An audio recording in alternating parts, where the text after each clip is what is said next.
I've no idea where I found this story.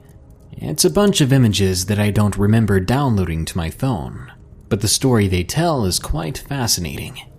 I do not know if it's true or if it's not, but that makes it all the more creepy. These 9 files are named BritishBlackout.png, and here's the story they tell. Take it as you will.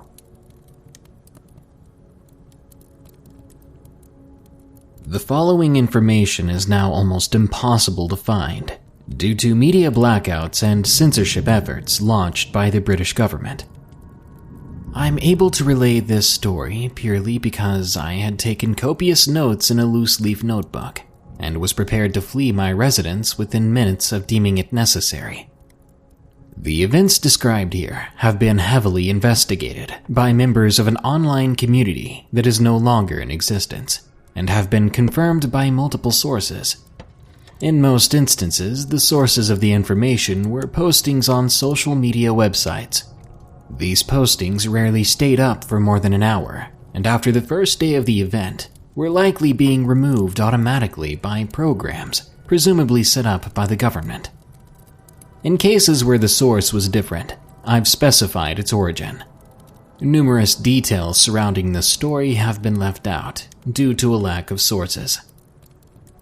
On July 27, 2013, at around 11 a.m., a large portion of the Cairngorms National Park in Scotland was cordoned off by the British military.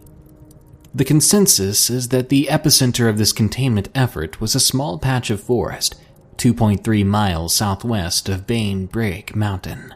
The first sign that this was taking place was when a man walked his dogs through the park, when he witnessed a military transport helicopter flying above the canopy. 15 minutes later, a couple out for a hike spotted British soldiers moving through a patch of forest some distance from them. They described the troops as fast-moving, heavily armed, and with their faces concealed. Yet the soldiers did not notice the couple. They appeared focused on the woods entirely. Around 11:30 a.m., British soldiers began actively and aggressively removing people from the park. The removal efforts were well outside of the epicenter of containment, suggesting that the British military was evacuating as many people from the park as possible. Soldiers driving battery-powered all-terrain vehicles, silent except for the sound of their tires rolling over the forest floor, picked up any civilians they saw. These civilians were then driven out of the park. The soldiers explained nothing, save that it was a training mission in progress and that they were being evacuated for their safety. Civilians being driven out said the soldiers, clutching their weapons and staring into the forest, looked unusually guarded for something they called a training mission. The reason for the containment, as it is now known with a considerable degree of certainty, was due to the presence of a humanoid entity within the forest. The first civilian sighting of this entity was made by a woman who had been birdwatching with a land telescope from the face of Ben Avon Mountain. She witnessed a transport helicopter land in a field a mile or two from the base of the mountain, then saw troops get out of the helicopter, moving to the forest. Later, the woman was scanning the tree line of the surrounding forest when she, by chance, spotted what she described as a naked, pale-skinned person. The person moved bizarrely, with a kind of over-exaggerated upright posture, and with very slow and smooth body movements. Specific details of the entity's physical appearance were impossible to make out due to the distance. She reported that the thing eventually disappeared into the woods. The second sighting was on the bank of a small river called the Derry Burn. Two older men were walking to a fishing spot when they spotted a red-faced thing in the woods on the other side of the river. They said it looked like a person with white skin, wearing a mask made of red jade. The thing was staring at the bark of a tree, perfectly still, and with childlike curiosity. The men watched for some time, keeping as quiet as possible. At some point, the entity became aware of them. It rotated its head towards them in a manner that unsettled the two men. They described it as a head on a rotating plate, all the while keeping its body completely still. For the brief few seconds the men were staring face to face with the entity, both remarked that as soon as the entity looked at them, they were overwhelmed by the stench of burning plastic. They quickly dropped their fishing equipment and ran. These men did not describe their encounter on social media. Rather, they went to a bar they frequented and told it to the bartender there, who then posted the story in the MISC forum of bodybuilding.com in a thread that grew to 8 pages in 20 hours. As I said before, there was a group investigating all this, but this group did not exist in the first few days per se. There were people posting in the threads on different forums, and there were curious people here and there digging up what they could, but none of them had come together yet and actually organized. One of the guys who eventually became a member of this group had a friend in the Royal Air Force. He had known this friend long before the park was locked down. This friend, a few days after the lockdown took place, relayed him a story. This friend and his fellow RAF personnel were ordered, the same day the forest was locked down, to clear the runway they were stationed at in order to host aircraft coming in from different bases. Military jets landed throughout the day to refuel, with no markings indicating their base of origin. Their pilots were described by airbase personnel as cold and untalkative, and they rarely left their cockpits.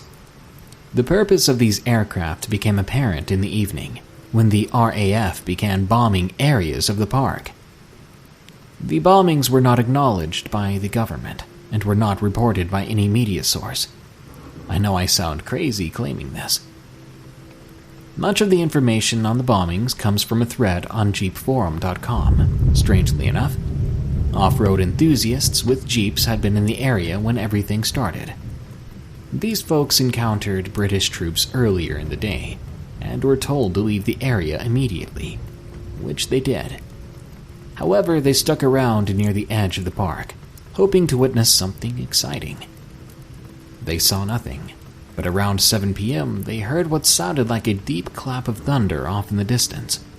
There were no clouds in the sky, so they thought the sound was suspicious. They drove to higher grounds in the hopes of seeing something, but saw only a hint of light smoke drifting over the trees far away. Nothing could be seen definitively due to the distance. A series of explosions were then heard around 7:20 p.m. An American tourist staying at a bed and breakfast in Kincraig, northwest of the epicenter, had been hiking along B970 when he heard it. It came from far off in the park. He described it like a series of rapid explosions. This same series of explosions was heard by a teenager who had been chopping wood in his backyard nearby. A few civilians contacted the authorities to find out if they had any information on the noises. They were told by police that what they heard was probably a mining excavation, or a thunderstorm over the mountain. This despite everyone having reported cloudless skies throughout the day. Further calls to the authorities on the subject were ignored, and the media made no effort to investigate the explosions. If this seems unlikely, remember that the British government is more than capable of orchestrating media blackouts, and has done so for things far more insignificant. The UK is also one of the most CCTV-watched countries on the planet, with 1 camera for every 11 people. The police can arrest you for appearing in public with someone they told you not to. The people in charge of the country are more than capable of suppressing information. Still, for the first few days, most of the internet communities discussing the event were safe, except for those on major social media websites. The day after all this happened, a no-fly zone was issued over the park. This declaration was not made public. It was only noticed when someone on jeepforum.com investigated the area, using flightradar24.com, and saw no flights coming within 10 miles of the place. One of the members of the forum called the Department for Transport and asked if a no-fly zone had been issued. He was smart enough to do this from a payphone, and with a subtle disguise that would make identifying him on CCTV difficult. Upon mentioning the park and the no-fly zone, he was politely asked to remain on hold.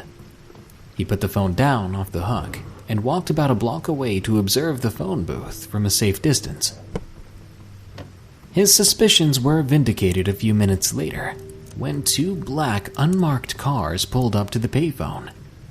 He said intimidating-looking men, not wearing anything that would identify them as law enforcement, exited the vehicles and began approaching the payphone. He fled as soon as he saw them. We assumed that whatever happened could embarrass the British government if it was made public, but wasn't so serious that we were in danger for talking about it. The spottings of the red-faced person had been known to us, but we didn't take them seriously during the first few days. We all just assumed the whole thing was some political bullcrap. Then, certain eyewitnesses to the events were quietly arrested. One or two of the arrests were described in local news sources, but for the most part, the arrests were inferred based on happenings on social media. In the few instances where the arrest was discussed in the news, it was stated that the individual was arrested for either possession of drugs or for committing undisclosed white-collar crimes. Profiles on sites such as Facebook and Twitter were also being deleted, not just of the folks arrested, but of their family members. Many of the arrests seemed strange given the nature of the people arrested. People, for example, were being arrested for large-scale drug possession despite a history of absolutely no drug use, according to friends and family. Then the threads on jeepforum.com and bodybuilding.com both disappeared. Anyone attempting to revive the discussions would be banned. Some of the major folks involved in the discussion managed to get in touch with each other, using email addresses that could be found on archived copies of the forums. With the help of a tech-savvy member, we eventually established a low-key private forum to talk about what happened. Things were quiet for the next few months. We tried to work out what happened and to find evidence supporting all the claims we made. It was exciting, you know. One member of this community even had a large real-life social network and was trying to find anyone who might have information on what happened. And somehow, he said it was through an acquaintance in a government office, he was put in contact with someone. The contact was out of the country and refused to reveal his location. The only communication he had with this individual was in the form of a single long email that was sent from a cryptic email address. The story told in the email was far more bizarre than anything heard yet. However, it included explanations for many of the things observed, and minor aspects of the story were confirmed by our own research. The majority of the members of our group, after much internal debate, came to accept the story as true. The anonymous contact, using the alias Brown, claimed that the military lockdown of the Cairngorms National Park was due to an emergency in a clandestine underground laboratory. Brown was a member of a two-man response team sent by the military to investigate the emergency. Brown thought it was strange that only 2 men would be sent to investigate, and came up with, as he was being driven to the lab, 2 reasons why the military would do that. One was that the military knew there were no threats within the lab, and simply wanted to scout it with a small team. The other was that the military knew there was a major threat in the lab, and saw these 2 men as disposable. Upon entering the facility, he assumed a third option. The 2 men were sent because the military planned on killing them afterwards, to keep the lab a secret. Brown described the lab as sleek and high-tech, with shiny blue-gray tiles covering the walls and floors. Most of the desks they encountered housed state-of-the-art computer technology. He said it looked like it was from 50 years into the future. The team was told to recover hard drives, files, and notebooks containing information on Project Centaur. The nature of the project was not explained. They were given a map that highlighted offices and labs worth investigating. They were also told to approach the lower levels of the lab with caution and assess the status of certain test subjects located there. The facility had been constructed such that wireless communications was impossible from within, so the men had to periodically check in by using hard lines accessible from communication rooms. This gave them the freedom to explore and discuss what they were seeing without anyone eavesdropping. The men were not greeted by anyone. A security room near the entrance was empty. They went inside and found a lunchroom where a sandwich sat half-eaten on a table. As they moved further into the facility, they saw that the entire place was flashing red under the light of a silent emergency alarm. They encountered a body in an office off the main hall. It was a woman in a chair who looked like a mannequin. Her legs were locked out as if the knee joints had been fused together. Her eyes were wide and looked leathery, like they had been boiled. Her face and lips were bright pink and appeared chemical burnt. The rest of her skin was waxy gray and was charred in certain parts. Her veins had turned black and were easily visible under the skin. They noticed that she was still breathing. The topic of Mercy killing her came up, but it was decided against after realizing that whatever did this to her might come back and find her with a bullet wound, and thus be alerted to the two men's presence. Brown said that in retrospect, it was odd that they both assumed something had done it, rather than, say, chemical exposure or radiation. For some reason, both men had assumed from the start that some kind of hostile thing was responsible for the lab's state. As they explored further, they found dozens of bodies in a similar state.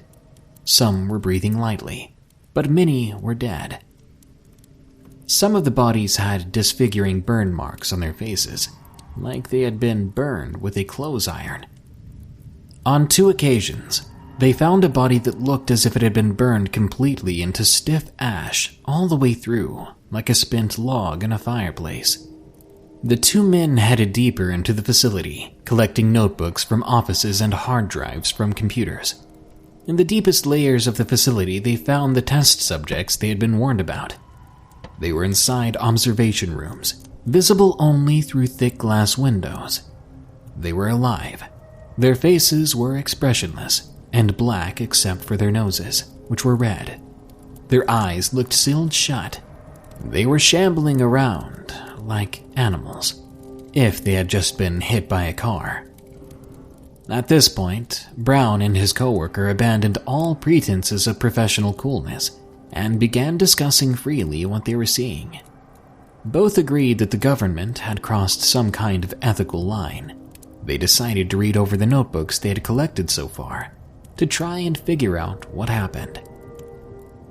They looked over the files they'd taken. They only learned general information on Project Centaur, that it involved splicing human DNA with segments of artificial DNA that contained unnatural base pairs, which make up DNA.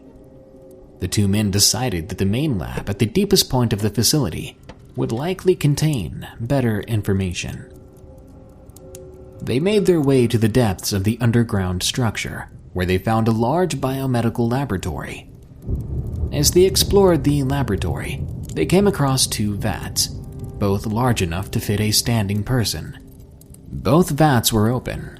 One had been fractured open, with glass shards sprawled on the floor in front, while the other had had its lid ripped off and thrown across the lab. They found no dead scientists. The floor, however, was covered in burn marks, and in certain parts it was melted. One of the burn marks vaguely resembled the outline of a person. Additionally, both men noticed the lab was filled with the smell of burnt plastic. They gathered up notebooks from the laboratory. These contained far more detailed information on what had happened. In particular, a document resembling a giant proposal provided a solid backstory.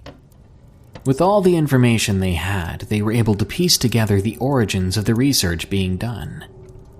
It began with a financial analyst working for the Bank of England, who started without any apparent reason to have hallucinogenic visions of a recurring pattern. He saw the pattern visually.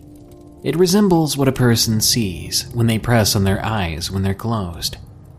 He was experienced in mathematics and saw the details of these visions with unnatural clarity, and so was able to take these visions and express them numerically.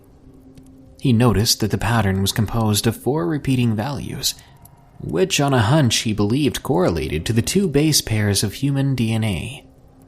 When he compared his pattern to the human DNA sequence, he found that it matched certain key segments of the human genome, only slightly altered. His visions, in summary, were of altered fragments of human DNA. The results floored him. He began to analyze further. He found that when he incorporated the fragments into a complete genome, using generic human DNA from the Human Genome Project, the result was 98.7% human. Chimpanzee DNA, for reference, is 98% human. This genome, however, was not closer to chimpanzees, it was more distant.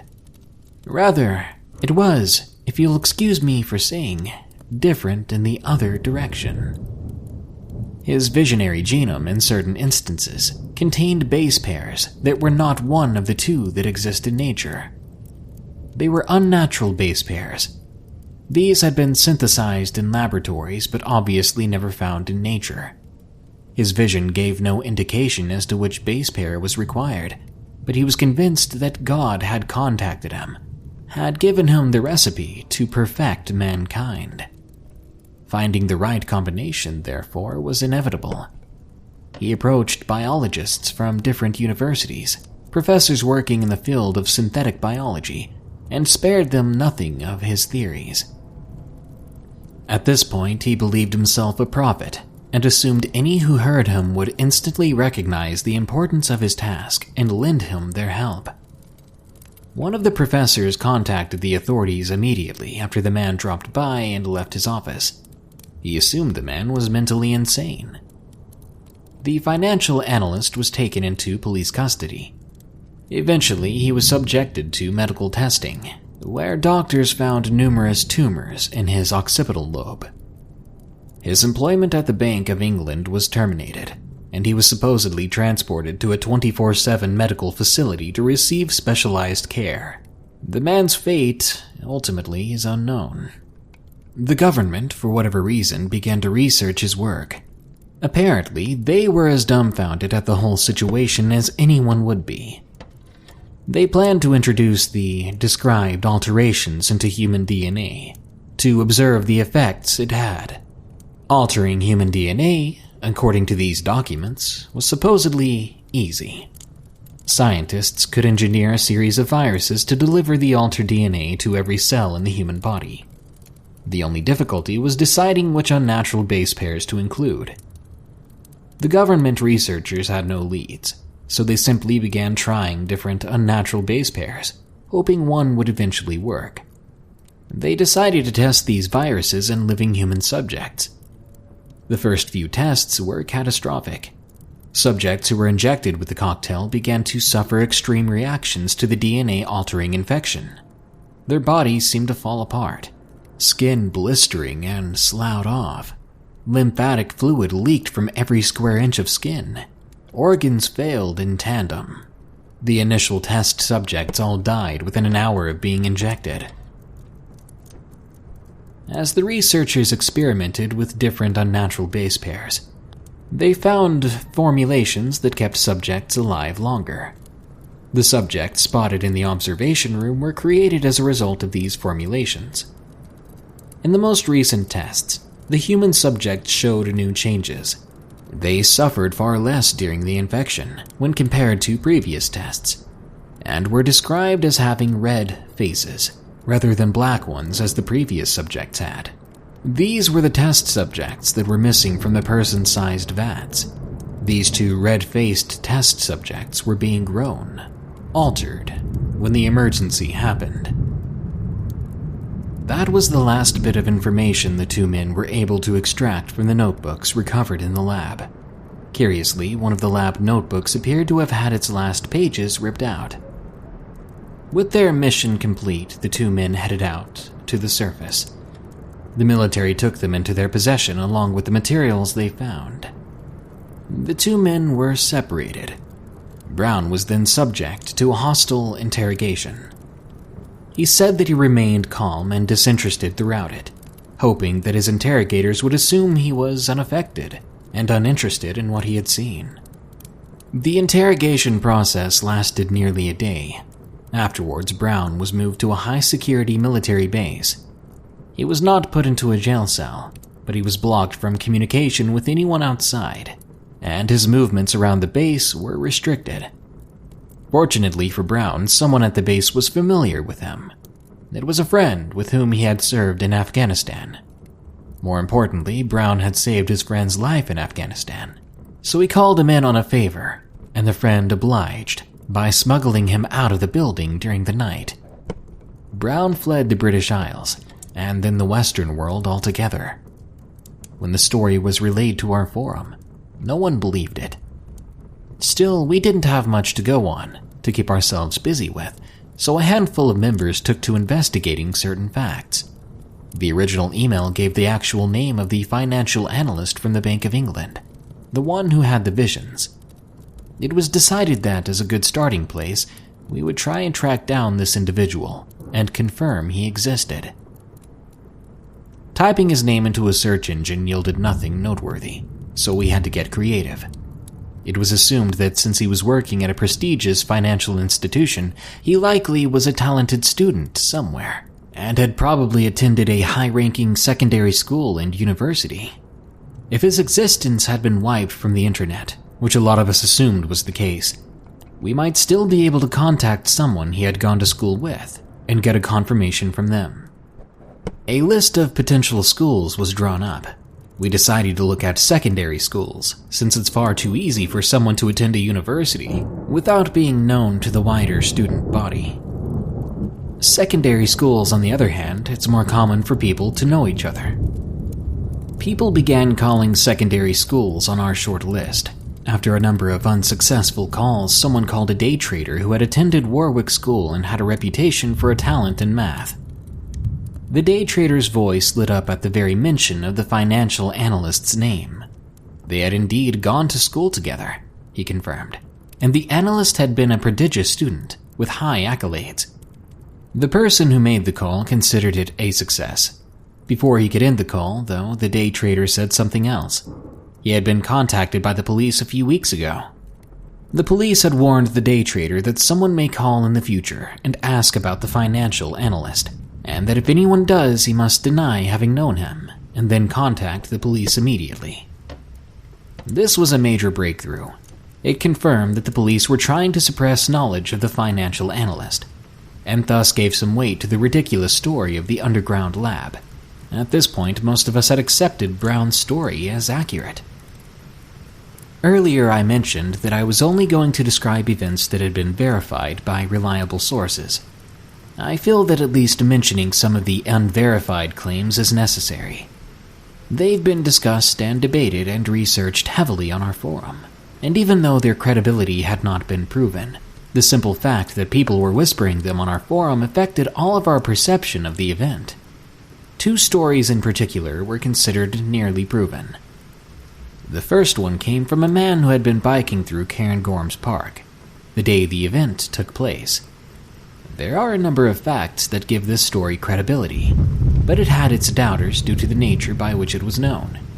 It was relayed to us by an otherwise trusted member of our forum, who said he had read it on a post on the Jeep forums on the day that everything happened. Unfortunately, he had not taken any screen caps of the original post, so no evidence could be found in any archives. We had nothing but his word to go on, which was enough for many, but not for all. The story is this.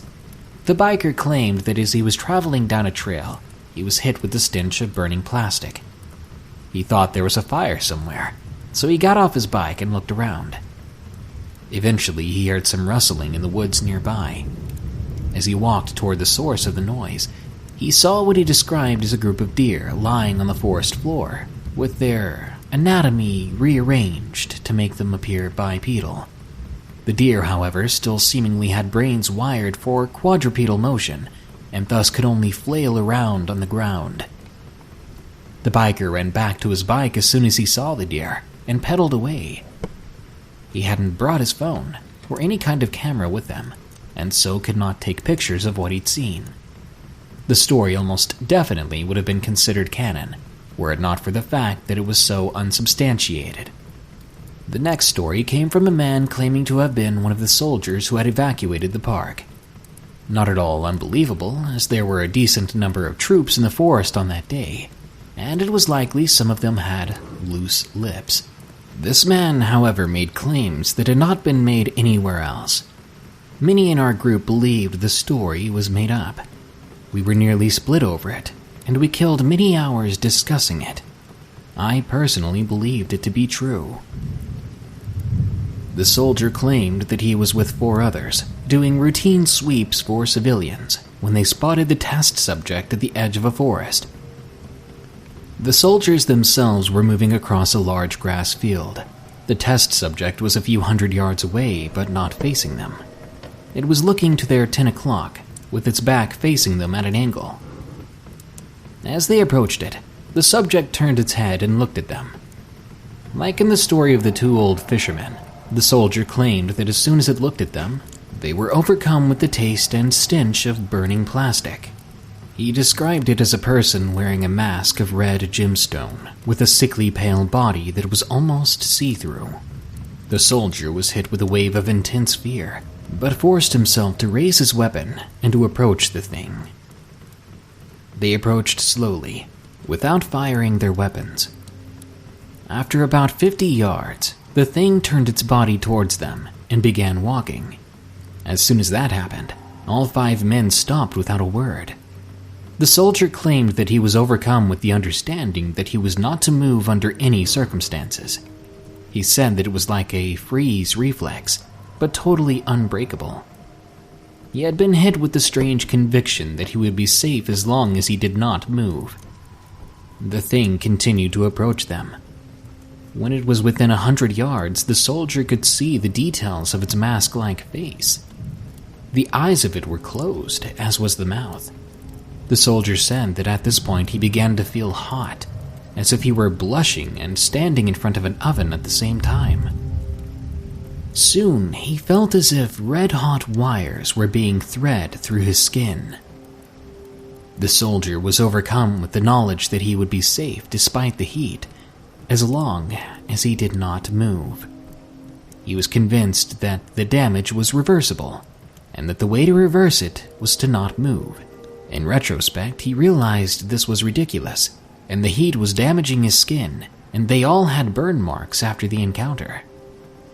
The only reason he and his companions were still alive was that the test subject got distracted when an animal ran through the woods behind it. The soldier heard the rustling, and presumably so did the test subject. It turned its head in a bizarre manner, like the head was floating above its body, to look for the source of the noise. As soon as the thing looked away, some of the soldier's freeze reflex lifted. It was still intense, but he was able to raise his weapon. His companions did likewise, and one of them fired off a round of bullets. The thing fled into the woods, dashing 100 yards in what seemed like several seconds. The soldiers radioed in what happened. They were then picked up and brought to a base. There they were told that they had been exposed to an experimental deliriant, which had caused their hallucinations, the burning on their skin, and the sensation of being frozen.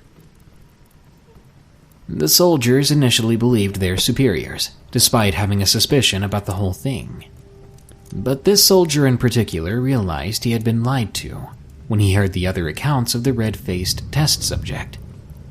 There are other unconfirmed stories, but there's a good chance they were simply made up. These 2 stories are the only ones that people really thought might be truthful. 2 weeks ago, the forum we had set up was shut down. As soon as I opened up the dead webpage, I grabbed my emergency bag and left my apartment. I haven't gone back.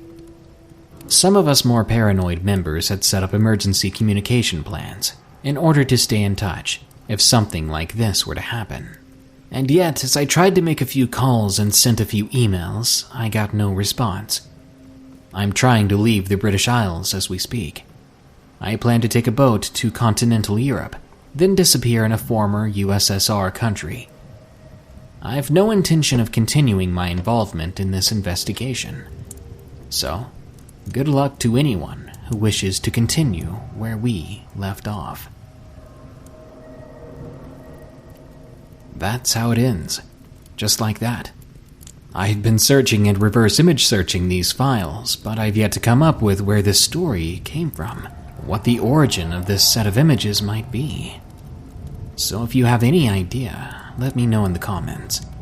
And if this video was taken down within an hour, maybe, just maybe, there's more truth to the story than I previously thought. If that does happen, pray for me.